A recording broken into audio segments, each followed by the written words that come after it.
പ്രിയ പ്രേക്ഷകരെ, കഴിഞ്ഞ ദിവസങ്ങളിലടക്കം നമ്മൾ ഈ നിയമസഭാ തെരഞ്ഞെടുപ്പിൽ ഇഞ്ചോടിഞ്ച് പോരാട്ടം നടക്കുന്ന മണ്ഡലങ്ങൾ പരിശോധിച്ചു പോവുകയുണ്ടായി. അത് പല സാഹചര്യങ്ങൾ കൊണ്ടാണ് മണ്ഡലങ്ങൾ പ്രത്യേകത ഉള്ള പശ്ചാത്തലം സൃഷ്ടിക്കപ്പെടുന്നത്. അതിൽ നമ്മൾ ബേപ്പൂരിനെ കുറിച്ച് പറഞ്ഞു കഴിഞ്ഞു. അവിടെ PV അൻവറും അതോടൊപ്പം തന്നെ മന്ത്രി മുഹമ്മദ് റിയാസും മത്സരിക്കുന്നു എന്നതാണ് അവിടുത്തെ ഒരു പ്രത്യേകതയെങ്കിൽ വട്ടിയൂർക്കാവിലും അതോടൊപ്പം തന്നെ മഞ്ചേശ്വരത്തെയും ഒക്കെ സാഹചര്യം മറ്റൊന്നാണ്. അവിടെ ശക്തമായൊരു ത്രികോണ മത്സരത്തിലേക്ക് പോകുന്നു എന്നുള്ളതാണ്. അമ്പലപ്പുഴ നമ്മൾ കഴിഞ്ഞ ദിവസം പരിശോധിച്ചതാണ്. അമ്പലപ്പുഴയിൽ രണ്ട് കമ്മ്യൂണിസ്റ്റുകാർ തമ്മിലാണ് പോരാട്ടം എന്നതും അവിടെ G സുധാകരൻ സ്ഥാനാർത്ഥിയാകുന്നു എന്നതുമാണ് പ്രത്യേകത. ഇന്ന് നമ്മൾ വിശദമായി പരിശോധിക്കുന്നത് നേമം ആണ്. നേമം മണ്ഡലത്തിന്റെ ഒരു പ്രത്യേകത നമുക്ക് എല്ലാവർക്കും അറിയാം. കേരളത്തിൽ ആദ്യമായി BJPക്ക് അക്കൗണ്ട് തുറക്കാൻ സാധിച്ച മണ്ഡലം, പതിറ്റാണ്ടുകളുടെ കാത്തിരിപ്പിന് വിരാമമിട്ട മണ്ഡലം. അതേസമയം തന്നെ ആ അക്കൗണ്ട് CPIഎമ്മിന്റെ ഭാഷയിൽ പറഞ്ഞാൽ അത് പൂട്ടിക്കുകയും ചെയ്ത മണ്ഡലം എന്നുള്ളതാണ്. ഇത്തവണ ഇതാ ഒരിക്കൽ കൂടി നേമം കരുത്തുറ്റ പോരാട്ടത്തിന് വേദിയാവുകയാണ്. കാരണം അവിടെ അതിശക്തരായ 3 സ്ഥാനാർത്ഥികൾ തന്നെയാണ് കളത്തിൽ ഇറങ്ങിയിട്ടുള്ളത് എന്നതാണ്. ഇടതുപക്ഷത്തിനു വേണ്ടി നിലവിലെ MLA കൂടിയായിട്ടുള്ള വിദ്യാഭ്യാസ മന്ത്രി കൂടിയായിട്ടുള്ള V ശിവൻകുട്ടി ഒരിക്കൽ കൂടി കളം നിറയുന്നു. അതേസമയം നേമത്ത് രാജീവ് ചന്ദ്രശേഖർ വലിയ എതിരാളിയായി രംഗത്തുണ്ട്. മാത്രവുമല്ല, തെരഞ്ഞെടുപ്പ് പ്രഖ്യാപിക്കുന്നതിന് ദിവസങ്ങൾക്ക് മുമ്പ് തന്നെ താനാകും സ്ഥാനാർത്ഥി എന്ന് പ്രഖ്യാപിക്കുകയും ചെയ്തതാണ്. ശബരിനാഥൻ ആണ് ഇപ്പോൾ കഴിഞ്ഞ തദ്ദേശ തെരഞ്ഞെടുപ്പിൽ മേയർ സ്ഥാനാർത്ഥിയാക്കി അടക്കം ഉയർത്തി കാണിച്ചിരുന്ന ശബരിനാഥൻ അടക്കം കളത്തിലേക്ക് ഇറങ്ങുമ്പോൾ ആണ് ഒരു കരുത്തുറ്റ പോരാട്ടത്തിന് ഇവിടം വേദിയാകാൻ പോകുന്നത് എന്നതാണ്. ഒപ്പം നമ്മൾ നേമത്തിന്റെ ഇന്നലകൾ പരിശോധിച്ചാൽ വളരെ പെട്ടെന്ന് ആ ഡേറ്റകൾ കൂടി ഒന്ന് പ്രേക്ഷകരുമായി പങ്കുവെക്കുകയാണ്. അതായത് കഴിഞ്ഞ നിയമസഭാ തെരഞ്ഞെടുപ്പുകളിൽ 2021 തെരഞ്ഞെടുപ്പിൽ 50,000-ലധികം വോട്ടുകൾ നേടിക്കൊണ്ടായിരുന്നു 2011 V ശിവൻകുട്ടി അവിടെ നിന്ന് വിജയിച്ചു കയറിയത് എന്നതാണ് എടുത്തു പറയേണ്ടത്. രാജഗോപാൽ, അതായത് പിന്നീട് വിജയിച്ച രാജഗോപാൽ 43,000 വോട്ടുകൾ നേടിയപ്പോൾ കോൺഗ്രസിന്റെ അല്ലെങ്കിൽ UDFന്റെ വോട്ട് നില അങ്ങേയറ്റം മോശമായിരുന്നു. 20,000 എന്ന നിലയിലേക്കാണ് എത്തിയത്. ഇതാ നമ്മൾ അടുത്ത ഡേറ്റയാണ് അതിൽ ഏറ്റവും പ്രധാനപ്പെട്ടതായി മാറാൻ പോകുന്നത്. അതായത് പിന്നീട് നടന്ന നിയമസഭാ തെരഞ്ഞെടുപ്പ്, ആ തെരഞ്ഞെടുപ്പിലാണ് നേമത്തിന്റെ മൊത്തത്തിലുള്ള ചിത്രം മാറുന്നത്. 2011 ശേഷം 2016 നടന്ന നിയമസഭാ തെരഞ്ഞെടുപ്പിൽ ആണ് കേരളത്തെ സംബന്ധിച്ചിടത്തോളം BJPക്ക് വലിയ സന്തോഷത്തിന് വക നൽകിയ തെരഞ്ഞെടുപ്പായിരുന്നു അത് എന്നതാണ് എടുത്തു പറയേണ്ടത്. ശിവൻകുട്ടിയെ പരാജയപ്പെടുത്തി എന്നതായിരുന്നു അതിൽ രാജഗോപാലിന്റെ പ്രത്യേകത. 67,000-ലധികം വോട്ടുകൾ നേടുകയും ചെയ്തു എന്നതാണ് എടുത്തു പറയേണ്ടത്.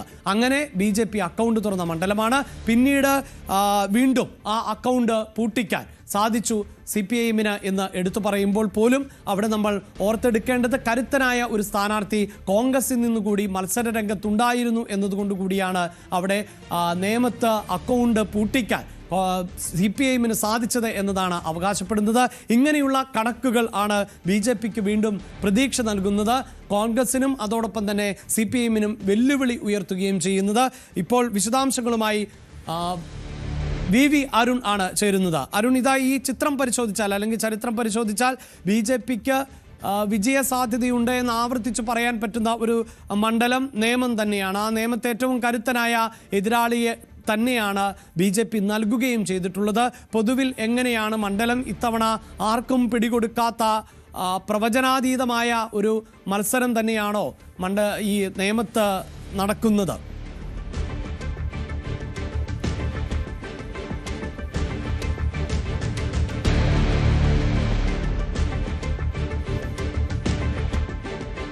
യെസ് അരുൺ, സാങ്കേതിക തടസ്സം ഉണ്ട്. എന്തായാലും നമ്മൾ ഡേറ്റകൾ പരിശോധിച്ചപ്പോൾ മറ്റു ചില വിവരങ്ങൾ കൂടി ഒന്ന് പ്രേക്ഷകരുമായി പങ്കുവെക്കുകയാണ് എങ്കിൽ എടുത്തു പറയേണ്ടത്, അതായത് ഈ കഴിഞ്ഞ തദ്ദേശ തെരഞ്ഞെടുപ്പിൽ 2025 ഡിസംബറിൽ നടന്ന തദ്ദേശ തെരഞ്ഞെടുപ്പിലെ കണക്കുകൾ യഥാർത്ഥത്തിൽ NDAക്കാണ് അനുകൂലം എന്നതാണ് എടുത്തു പറയേണ്ടത്. നമുക്കറിയാം, ചരിത്രത്തിൽ ആദ്യമായി തിരുവനന്തപുരം കോർപ്പറേഷൻ BJPക്ക് ഭരിക്കാൻ സാധിച്ചു. അവിടെ NDA ഇപ്പോൾ 5,000-ലധികം വോട്ടുകൾക്ക് തദ്ദേശ തെരഞ്ഞെടുപ്പിൽ നേമത്ത് മുന്നിൽ നിൽക്കുകയാണ്. അരുണിലേക്കാണ്. അരുൺ, അതായത് ഡേറ്റകളും കണക്കുകളും ഒക്കെ അങ്ങനെ മാറി മറിയുമ്പോൾ അവിടെ ഇടത് മുന്നണിയും NDAയും തന്നെയാണ് കഴിഞ്ഞ കുറച്ചു കാലങ്ങളായി ശക്തമായൊരു ഫൈറ്റ് കാഴ്ചവെക്കുന്നത്. പക്ഷേ കോൺഗ്രസിന്റെ വോട്ടുപിടുത്തവും നിർണായകമാകുന്ന പശ്ചാത്തലമാണ് നേമത്തുള്ളത്. ഇത്തവണ എങ്ങനെയാണ് അവിടെ നിന്നൊരു ചിത്രം നമുക്ക് പ്രേക്ഷകരുമായി പങ്കുവയ്ക്കാൻ സാധിക്കുക? അരുൺ. അഭിലാഷ്, നേമം എത്രത്തോളം വിശ്വാസമുള്ള മണ്ഡലമാണ് BJPക്ക് എന്നതിന് തെളിവാണ് അവരുടെ മത്സരിക്കുന്ന സ്ഥാനാർത്ഥി. അതായത് സംസ്ഥാനത്ത് ആദ്യം സ്വയം സ്ഥാനാർത്ഥിത്വം പ്രഖ്യാപിച്ച ആൾ കൂടിയാണ് നേമത്തെ BJP സ്ഥാനാർത്ഥിയായ അവരുടെ സംസ്ഥാന അധ്യക്ഷൻ രാജീവ് ചന്ദ്രശേഖർ. അത്രയധികം ആത്മവിശ്വാസം അദ്ദേഹത്തിനുണ്ടായിരുന്നു. കാരണം 2016 താമര വിരിഞ്ഞു എന്നത് മാത്രമല്ല, കഴിഞ്ഞ തദ്ദേശ തെരഞ്ഞെടുപ്പിൽ, കഴിഞ്ഞ ലോക്സഭാ തെരഞ്ഞെടുപ്പിലൊക്കെ ഉണ്ടായ വലിയ മുന്നേറ്റം, തദ്ദേശ തെരഞ്ഞെടുപ്പിൽ 6000-ൽ പരം വോട്ടിന്റെ മുൻതൂക്കമാണ് BJPക്ക് നേമം മണ്ഡലത്തിലുള്ളത്. അതുതന്നെയാണ് അവരുടെ ആത്മവിശ്വാസത്തിന് പ്രധാന കാരണവും. മറ്റൊന്ന്, BJPക്ക് ഏറ്റവും വലിയ ഏറ്റവും ശക്തമായ രാഷ്ട്രീയ വോട്ടുകളുള്ള മണ്ഡലമായി കൂടി നേമം മാറിക്കഴിഞ്ഞു. അത് കോർപ്പറേഷൻ തെരഞ്ഞെടുപ്പിൽ മാത്രമല്ല, നിയമസഭാ തെരഞ്ഞെടുപ്പ് വന്നാലും അതുപോലെ തന്നെ ലോക്സഭാ തെരഞ്ഞെടുപ്പ് വന്നാലും ഒക്കെ അവരുടെ ഒരു ബേസ് വോട്ടുള്ള മണ്ഡലമായി, കൃത്യമായ രാഷ്ട്രീയ വോട്ടുള്ള മണ്ഡലമാണ് നേമം. അതുകൊണ്ട് തന്നെയാണ് BJPയുടെ സംസ്ഥാന അധ്യക്ഷൻ ആ മണ്ഡലം തിരഞ്ഞെടുത്തത്. കഴിഞ്ഞ തവണ ആ അക്കൌണ്ട് പൂട്ടിക്കുമെന്ന് അവിടെ പ്രഖ്യാപിച്ചത് മുഖ്യമന്ത്രി പിണറായി വിജയനാണ്. അതുപോലെ തന്നെ ആ അക്കൌണ്ട് പൂട്ടിക്കാൻ വി ശിവൻകുട്ടിക്കായി അദ്ദേഹത്തെ സംസ്ഥാന വിദ്യാഭ്യാസ മന്ത്രി ആക്കുകയും ചെയ്തു. ഇന്ന് ശിവൻകുട്ടി മത്സരിക്കുന്നത് സംസ്ഥാന മന്ത്രിസഭ ഏറ്റവും മികച്ച മന്ത്രി എന്ന ആ പേരോടുകൂടിയാണ്.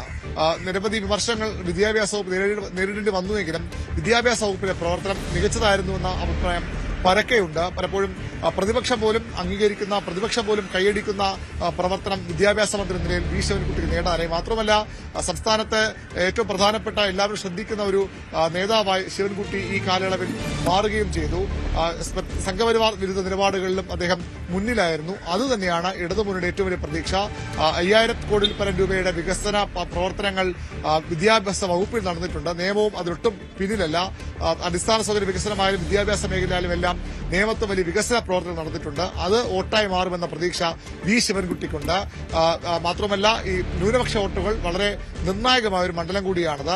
പൊതുസ്വഭാവം നോക്കുമ്പോൾ അത് ഒരു ഭൂരിപക്ഷ സ്വാധീന മണ്ഡലം തോന്നുമെങ്കിലും അവിടെ ന്യൂനപക്ഷ വോട്ടുകൾ വളരെ നിർണായകമാണ്. സംഘപരിവാർ വിരുദ്ധ പോരാട്ടങ്ങളുടെ ഒരു പ്രതീകമായി CPM അടുത്ത കാലത്ത് ഉയർത്തി കാട്ടിയ നേതാവ് കൂടിയാണ് വി ശിവൻകുട്ടി. അതുകൊണ്ട് തന്നെ അവിടെ നിന്നുള്ള വോട്ടുകൾ കൂടി ലഭിച്ചാൽ CPMന്റെ സ്വാധീന മേഖലകൾ നിരവധിയുള്ള ഒരു മണ്ഡലം, അവിടെ ഇടത് വോട്ടുകൾക്കൊപ്പം ന്യൂനപക്ഷ വോട്ടുകൾ കൂടി ലഭിച്ചാൽ വിജയിച്ചു കയറാം, മണ്ഡലം നിലനിർത്താം. ശിവൻകുട്ടി പറഞ്ഞത് ഇരട്ട താഴിട്ട്, കഴിഞ്ഞ തവണ പൂട്ടിച്ച അക്കൌണ്ട് തുറക്കുവാൻ പോവുകയല്ല, മറിച്ച് ഇരട്ട താഴിട്ട് പൂട്ടിക്കുമെന്ന ആത്മവിശ്വാസമാണ് വി ശിവൻകുട്ടി കഴിഞ്ഞ ദിവസം നമ്മോട് സംസാരിക്കുമ്പോൾ പറഞ്ഞത്. അതിനുള്ള പ്രവർത്തനങ്ങൾ തീർത്തും ശക്തമായ പ്രചരണ പ്രവർത്തനങ്ങൾ അവിടെ ഇടതുമുന്നണിയുടെ ഭാഗത്ത് നടത്തുന്നുണ്ട്.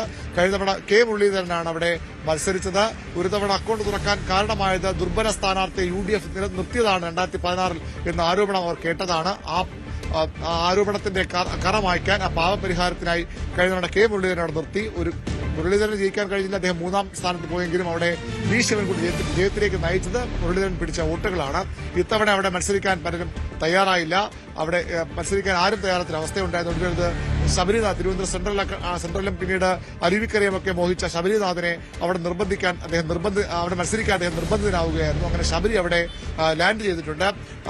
പൊതുവിൽ നോക്കുമ്പോൾ അവിടെ ഒരു 3ാം സ്ഥാനത്തിന് വേണ്ടി മത്സരിക്കുന്നു. എത്ര വോട്ട് ശബരി പിടിച്ചാൽ അത് ആരുടെയൊക്കെ വിജയപരാജയങ്ങളെ ബാധിക്കുന്ന ചർച്ചകളാണ് ഉള്ളതെങ്കിൽ പോലും ശബരിനാഥും വിജയപ്രതീക്ഷയിലുണ്ട്. പ്രത്യേകിച്ച് ഇന്നലെ ഈ രാജീവ് ചന്ദ്രശേഖരനെതിരെയുള്ള തെരഞ്ഞെടുപ്പ് കമ്മീഷണർക്ക് പരാതി, അത് സ്വത്തുമായി ബന്ധപ്പെട്ട പരാതിയിലൂടെയൊക്കെ തെരഞ്ഞെടുപ്പ് രംഗത്ത് മുന്നേറാൻ അല്ലെങ്കിൽ സജീവ സാന്നിധ്യം അറിയിക്കാൻ ശബരിനാഥിന് കഴിഞ്ഞിട്ടുണ്ട്.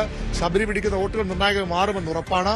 തികച്ചും അപ്രവചനീയമാണ് നിയമത്തിന്റെ സ്ഥിതി. അവിടെ ഇടതുമുന്നണിക്ക് CPMന് വലിയ പ്രതീക്ഷയുണ്ട്. കാരണം വി ശിവൻകുട്ടിയാണ് മത്സരിക്കുന്നവർക്ക് അവിടെ അവതരിപ്പിക്കാവുന്ന ഏറ്റവും ശക്തനായ, ഏറ്റവും ജനകീയനായ സ്ഥാനാർത്ഥി തന്നെയാണ്. BJP ആകട്ടെ വിജയം ഉറപ്പിച്ചിറങ്ങുന്ന ഒരു മണ്ഡലത്തിൽ അവരുടെ സംസ്ഥാന അധ്യക്ഷനെ രംഗത്തിറക്കുന്നു. ഒരു പരമ്പരാഗത തെരഞ്ഞെടുപ്പ് ശൈലിയിലല്ല അവിടെ രാജീവ് ചന്ദ്രശേഖരന്റെ പ്രചരണം മുന്നോട്ട് പോകുന്നു. പലയിടങ്ങളിലും ഒരുപക്ഷെ മറ്റു മണ്ഡലങ്ങളിൽ കാണുന്ന ബഹളമൊന്നും BJPയുടെ ക്യാമ്പുകളിൽ കാണാനല്ല. പക്ഷേ അവിടെ വളരെ സിസ്റ്റമാറ്റിക് ആയിട്ടുള്ള, ഒരുപക്ഷെ ലോക്സഭാ തെരഞ്ഞെടുപ്പിൽ തിരുവനന്തപുരത്ത് രാജീവ് ചന്ദ്രശേഖരൻ മത്സരിച്ചപ്പോൾ എങ്ങനെയായിരുന്നു പ്രചരണം, അതിന് സമാനമായ തന്ത്രങ്ങൾ ഒരുക്കി വലിയൊരു സംഘം തന്നെ രാജീവ് ചന്ദ്രശേഖരനൊപ്പമുണ്ട്. ഏറ്റവും ഒടുവിൽ അഘോരി സന്യാസിമാർ വന്നതിനെ ചൊല്ലിയുള്ള വിവാദങ്ങൾ അവിടെ ആ മണ്ഡലത്തിലുണ്ട്. അത് LDFും UDFും രാജീവിനെതിരെ ഉപയോഗിക്കുന്നുണ്ട്. പക്ഷേ രാജീവ് ചന്ദ്രശേഖരൻ, അതാണല്ലോ ഏറ്റവും പ്രധാനം. അതായത് ആ അഘോരിയുടെ വരവിനെ എങ്ങനെയാണ് വി ശിവൻകുട്ടി നേരിട്ടത് എന്നതറിയാം. ഒരുപാട് 10-20 സ്കൂളുകളുള്ള മണ്ഡലമാണ്. കുട്ടികളെങ്ങാൻ വന്നിരുന്നെങ്കിൽ ഭയപ്പെട്ടേനെ, ആ സമയത്താണ് അഘോരി വന്നതെങ്കിൽ എന്ന തരത്തിലായിരുന്നു വി ശിവൻകുട്ടിയുടെ ട്രോളെങ്കിൽ അഘോരിമാർക്ക് നിയമത്തോട്ടുണ്ട് എന്ന് തോന്നുന്നില്ല എന്നതായിരുന്നു ശബരിനാഥിന്റെയും പ്രതികരണം. അപ്പോൾ ലഭിക്കുന്ന ഓരോ അവസരത്തിലും കൃത്യമായി തന്നെ അതിനെ നേരിടുന്നുണ്ട്. അപകടം തിരിച്ചറിയുന്നുണ്ട് രാജീവ് ചന്ദ്രശേഖരൻ. താൻ വിളിച്ചിട്ടല്ല വന്നത്, ഒപ്പം ഈ പ്രചാരണത്തിനൊന്നും ഒപ്പം വരേണ്ട എന്ന് അഘോരികളോട് പറഞ്ഞു എന്നുമാണല്ലോ അറിയുന്നത്.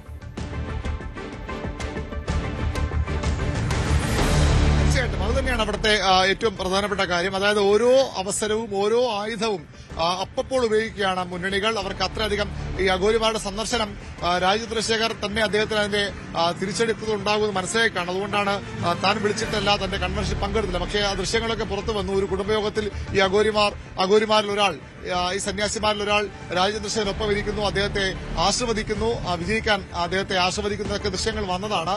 അത് തീർച്ചയായിട്ടും അവിടുത്തെ കേരളത്തിന് പരിചിതമല്ലാത്ത ഒരു തെരഞ്ഞെടുപ്പ് പ്രചരണ രീതിയാണ് ഇത്തരം ആളുകൾ പ്രചരണത്തിലെത്തുന്നത്. BJP പറയുന്നത് ഒരു കാരണവശാലും രാജചന്ദ്രശേഖരന്റെ പ്രചരണത്തിന് വന്നവരെല്ലാം അവർ കന്യാകുമാരിയിലേക്ക് പോകുന്ന വഴി ഇങ്ങനെ BJP നേതാക്കൾ ആരെങ്കിലും ഉണ്ടോ, BJP MLA അന്വേഷണമാണ് ഇവിടെ വന്നത്, അപ്പോൾ MLA ഇല്ലെന്ന് പറഞ്ഞു, അങ്ങനെ നേതാക്കൾ ആരെങ്കിലും ഉണ്ടോ എന്ന് അന്വേഷിച്ച് രാജചന്ദ്രശേഖരന്റെ അടുത്തേക്ക് എത്തുകയായിരുന്നു. സ്വാഭാവികമായ ഒരു സന്യാസിയെ കാണുമ്പോൾ BJP നേതാക്കൾ എങ്ങനെ സ്വീകരിക്കും? ആ സ്വീകരണം മാത്രം നൽകിയതാണ്. അവർക്ക് വണ്ടിക്കാശിനുള്ള ഡീസൽ അടിക്കാനുള്ള 500 രൂപ നൽകിയതാൻ പറഞ്ഞയക്കുകയെന്ന് രാജചന്ദ്രശേഖരൻ വ്യക്തമാക്കിയിട്ടുണ്ട്. പക്ഷേ അത് വളരെ കൃത്യമായി സ്ത്രീകളുള്ള വീട്ടിൽ ഇങ്ങനെ ആളുകൾ എങ്ങനെയാണ് ചെല്ലുന്നത്? സ്ത്രീകൾ ഭയത്തിലാണ്, കുട്ടികൾ ഭയത്തിലാണെന്ന് പറഞ്ഞുകൊണ്ട് വി ശിവൻകുട്ടി അതിന്റെ എല്ലാ രാഷ്ട്രീയ സാധ്യതകളും മനസ്സിലാക്കിക്കൊണ്ട് തിരിച്ചടിയാണെന്ന് ഒരു പ്രതികരണമാണ് നൽകിയത്. ശബരിനാഥനും ഒട്ടും പിന്നിൽ പോയില്ല, അഘോരികൾക്ക് ഇവിടെ വോട്ടില്ലല്ലോ എന്ന പ്രതികരണമാണ് അദ്ദേഹം നടത്തിയത്. അങ്ങനെ കിട്ടുന്ന ഒരവസരവും രാജചന്ദ്രശേഖരന്റെ ഈ സ്വത്തുമായി ബന്ധപ്പെട്ട കാര്യങ്ങളിൽ ഒരു അനിശ്ചിതത്വം തന്നെ അദ്ദേഹത്തിന് നാമനിർദ്ദേശ പത്രികയുമായി ബന്ധപ്പെട്ടുണ്ടായിരുന്നു. അത് 2-3 മണിക്കൂർ മാത്രം നീണ്ടതാണെങ്കിൽ പോലും, ഇനി അത് തെരഞ്ഞെടുപ്പ് കേസിലേക്ക് പോകുന്നതാണെങ്കിൽ പോലും അവിടെയും വളരെ കൃത്യമായി ശബരിനാഥനാണ് ആ അവസരം ആദ്യം ഉപയോഗിച്ചത്. മാത്രമല്ല അവിടെ CPM പരാതിപ്പെട്ടില്ല എന്നൊരു ആരോപണം കൂടി ശബരിനാഥന്റെ ഭാഗത്തുണ്ടായി. തങ്ങൾ പരാതി കൊടുത്തു, കോടതിയിലേക്ക് പോകുമെന്ന് CPM പിന്നീട് വ്യക്തമാക്കി. മന്ത്രി വി ശിവൻകുട്ടി തന്നെ നേരിട്ട് ഈ സ്കൂട്ടറി നടക്കുന്ന സ്ഥലത്തേക്ക് എത്തുന്ന സാഹചര്യമുണ്ടായി. അങ്ങനെ ഒരു അവസരവും പാഴാക്കാതെ ഓരോ പഴുതുമടച്ചുകൊണ്ടുള്ള ഒരുപക്ഷെ സംസ്ഥാന രാഷ്ട്രീയത്തിൽ ഒരിക്കലും കണ്ടാത്ത തരത്തിലുള്ള ഒരു തെരഞ്ഞെടുപ്പ് പ്രചരണവും തന്ത്രങ്ങൾ ഒരിക്കലും ആണ് നിയമത്തെ നമുക്കിപ്പോൾ കാണാനാകുന്നത്. തീർത്തും അപ്രവചനീയമാണ്. ശബരിനാഥൻ മൂന്നാമത് പോകുമെന്ന ഒരു സാധാരണ മണ്ഡലത്തിലെ പൊതുസാഹചര്യ കണക്കുകളൊക്കെ നമുക്ക് പറയാമെങ്കിലും അവിടെ ഒരുപക്ഷെ ശബരിനാഥൻ പിടിക്കുന്ന വോട്ടുകൾ വളരെ നിർണായകമായി മാറും. കെ മുരളീധരൻ പിടിച്ച എത്ര വോട്ടുകളോ അതിനപ്പുറത്തേക്ക് പിടിക്കാനായാൽ ഒരുപക്ഷെ ആ ഫലത്തെ അത് സ്വാധീനിക്കാം. രാജചന്ദ്രശേഖരാകട്ടെ കൃത്യമായ രാഷ്ട്രീയ വോട്ടുകൾ ഉറപ്പിച്ചാണ് മുന്നോട്ട് പോകുന്നത്. വികസനം മാത്രം പറഞ്ഞ് വോട്ട് പിടിക്കുമെന്നാണ് രാജീവിന്റെ അവകാശവാദം. അതങ്ങനെ തന്നെയാണ് മുന്നോട്ട് പോകുന്നത്. ശിവൻകുട്ടിയും ഈ വികസനത്തിനൊപ്പം രാഷ്ട്രീയം BJP MLA വന്നാൽ ഉണ്ടാകാൻ പോകുന്ന ആ മണ്ഡലത്തിലെ ന്യൂനപക്ഷങ്ങൾക്ക് ആശങ്ക ഉണ്ടാകുന്ന തരത്തിലുള്ള പ്രചരണം ശിവൻകുട്ടി ഏറ്റെടുക്കുന്നുണ്ട്. അങ്ങനെ എല്ലാ വിഭാഗങ്ങളുടെയും വോട്ടുകൾ കൃത്യമായി ലഭിക്കാനുള്ള വളരെ കണിശമാർന്ന തന്ത്രങ്ങൾ ഒരുക്കിയാണ് 3 മുന്നണികളും മുന്നോട്ട് പോകുന്നത്. നേമം അക്ഷരാർത്ഥത്തിൽ ഒരു സ്റ്റാർ മണ്ഡലമാണ്, നക്ഷത്ര മണ്ഡലമാണ്. അവിടെ അക്ഷരാർത്ഥ ത്രികോണ പോരാട്ടം നടക്കുന്ന മണ്ഡലമാണ്. ഓരോ നിമിഷവും അവിടെ ഈ പ്രചരണ വിഷയങ്ങൾ മാറിമറിയുന്നു. ഭാഗ്യനിർഭാഗ്യങ്ങൾ മാറിമറിയുമോ എന്നറിയണം. BJPയുടെ പൂട്ടിച്ച അക്കൌണ്ട് ഇരട്ടത്തായിട്ട് പൂട്ടാൻ ശിവൻകുട്ടിക്കാകുമോ? കഴിഞ്ഞ തവണ ശിവൻകുട്ടി പൂട്ടിച്ച അക്കൌണ്ട് തുറക്കാൻ രാജചന്ദ്രശേഖരന് കഴിയുമോ? അതുമല്ല, വീണ്ടും നേമം ഈസ്റ്റ് മണ്ഡലമായിരുന്ന സമയത്ത് കോൺഗ്രസിന്റെ ഒരു കുത്തക സീറ്റായി നിന്ന സീറ്റാണ്. ആ പഴയ പ്രതാപത്തിലേക്ക് എത്തിക്കാൻ ശബരിനാഥിന് കഴിയുമോ എന്നുള്ള കാര്യമൊക്കെ കണ്ടറിയണം. ഏതായാലും ഇപ്പോൾ തീർത്തും അപ്രവചനീയമാണ്. ആർക്ക് മേൽക്കൈ എന്ന് പറയാൻ കഴിയാത്ത ഒരു സാഹചര്യം അവിടെയുണ്ട്. ഇടത് BJP മുന്നിൽ തമ്മിലാണ് നേർക്കുനേർ പോരാട്ടമെന്ന് നമുക്ക് പ്രത്യക്ഷത്തിൽ പറയാം. അപ്പോഴും ശബരിനാഥൻ അവിടെ എഴുതള്ളാവുന്ന ഒരു കാൻഡിഡേറ്റ് അല്ല, UDF അവിടെ എഴുതള്ളാവുന്ന മുന്നണിയുമല്ല. യെസ്, തീർച്ചയായും മണ്ഡലത്തിൽ ഏറ്റവും കരുത്തുറ്റ പോരാട്ടം നടത്താൻ ശേഷിയുള്ള 3 മത്സരാർത്ഥികൾ ആണ്, 3 സ്ഥാനാർത്ഥികൾ ആണ് നേമത്ത് ഇത്തവണ മാറ്റുരയ്ക്കുന്നത് എന്നതുകൊണ്ട് തന്നെയാണ് ഒരുപക്ഷെ നമ്മൾ കേരളത്തിലെ പല മണ്ഡലങ്ങളിലും വേറുറ്റ ത്രികോണ മത്സരം എന്നൊക്കെ വിശേഷിപ്പിക്കാറുണ്ട്. അപ്പോഴും കേരളത്തിൻ്റെ ഇതുവരെയുള്ള ഒരു ചരിത്രം പരിശോധിച്ചാൽ ഇഞ്ചോടിഞ്ച് എന്ന നിലയിലേക്ക് BJPക്ക് എത്തിപ്പെടാൻ പറ്റിയിട്ടുള്ള വിജയിച്ച ഒരു മണ്ഡലം എന്നത് നേമമാണ് എങ്കിൽ ഇഞ്ചോടിഞ്ച് എത്തിയിട്ടുള്ളത് മഞ്ചേശ്വരമാണ് എന്ന് നമുക്കറിയാം. പക്ഷേ ഈ തെരഞ്ഞെടുപ്പിൽ ഏതാണ്ട് 9 മണ്ഡലങ്ങളിൽ അതിശക്തമായ ത്രികോണ മത്സരം കാഴ്ചവെക്കാൻ സാധിക്കുമെന്നും വലിയ തോതിൽ വോട്ട് ഉയർത്താൻ പറ്റുമെന്നും BJP പ്രതീക്ഷിക്കുന്നുണ്ട്. എന്തുതന്നെയാണെങ്കിലും നേമം അതിൽ ഏറ്റവും മുന്നിൽ നിൽക്കുന്ന മണ്ഡലം തന്നെയാണ്. തെരഞ്ഞെടുപ്പ് പ്രചാരണ വിഷയങ്ങൾ മാറിമറിയുന്നു. നമ്മുടെ തലസ്ഥാന ജില്ലയുടെ ഭാഗമായിട്ടുള്ള ഒരു മണ്ഡലം കൂടിയാണ് എന്നതാണ് എടുത്തു പറയേണ്ടത്. അവിടെ BJPക്ക് കൂടുതൽ ആത്മവിശ്വാസം ലഭിക്കുന്നത് ആ തലസ്ഥാനത്ത് ഇപ്പോൾ ഭരണത്തിൽ ഉള്ളത്, അതായത് കോർപ്പറേഷൻ ഭരിക്കുന്നത് BJP ആണ് എന്നതുകൊണ്ടാണ് അവർ ഏറ്റവും ശക്തമായ BJPയുടെ സംസ്ഥാന അധ്യക്ഷനെ തന്നെ സ്ഥാനാർത്ഥിയാക്കി കളത്തിൽ ഇറക്കിയിട്ടുള്ളത്. അതിനെ നേരിടാൻ പറ്റുന്ന വി ശിവൻകുട്ടി ഇടതുപക്ഷത്തിനു വേണ്ടി, ഒപ്പം KS ശബരിനാഥൻ UDFിനു വേണ്ടിയും കളത്തിൽ ഇറങ്ങിയിരിക്കുന്നു. കൂടുതൽ വാർത്തകൾക്ക് News 18 Keralam YouTube channel subscribe ചെയ്യുക.